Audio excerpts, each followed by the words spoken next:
அல்லாஹ் ரப்புல் ஆலமீன் வட்டியை அழிக்கிறான், சதக்காவை அல்லாஹ் வளர்க்கிறான். வட்டி எந்த செல்வத்தில் சேருகிறதோ அது உயர்வது போல் இருந்தாலும் அதை அல்லாஹ் அழித்து விடுவார் ஒரு நாள். சதக்கா அல்லாஹ்விற்காக கொடுக்கப்பட்டு சமூக நலனுக்காக ஒருவர் தன் அல்லாஹ் வழங்கிய செல்வத்திலிருந்து பகிர்ந்தளிக்கும் போது அல்லாஹ் அதை வளர்க்கிறான். ரசூலுல்லாஹி ஸல்லல்லாஹு அலைஹி வஸல்லம் சொன்னார்கள், ஒரு பேரித்தம்பழத்துடைய அளவிலேயோ அவர் கஷ்டப்பட்டு சேகரித்த செல்வத்தில் ஒரு அல்லாஹ்வுடைய பாதையில் ஒரு பேரித்தம்பழத்தை சதக்கா செய்கிறார், அல்லாஹ் அதை தன்னுடைய வலது கரத்தில் வாங்குவான். எப்படி நீங்கள் ஒரு குதிரை குட்டி ஈன்றால் அதை வளர்ப்பீர்களோ அது போன்று அல்லாஹ் வளர்த்து உஹதுடைய மலையளவு கூலியாக நாளை மறுமையில் அல்லாஹ் உங்களுக்கு அதை தருவான் என்று அல்லாஹ்வுடைய தூதர் ஸல்லல்லாஹு அலைஹி வஸல்லம் சொன்னார்கள். யுர்பி ஸதகாத், அல்லாஹ் சதக்காவை வளர்க்கிறான்.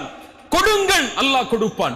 அன்ஃபிக் உன்ஃபிக் அலைக, இது இஸ்லாமுடைய நியதி. அது உன் செல்வம் பெருக வேண்டும் என்றால், உன் வாழ்வாதாரம் மேன்மையாக வேண்டும் என்றால், அல்லாஹ் உன்னுடைய செல்வத்தில் பரக்கத்தை ஏற்படுத்த வேண்டும் என்றால் அல்லாஹ் கொடுத்ததை கொடு, அல்லாஹ் அதை அதிகப்படுத்துவான்.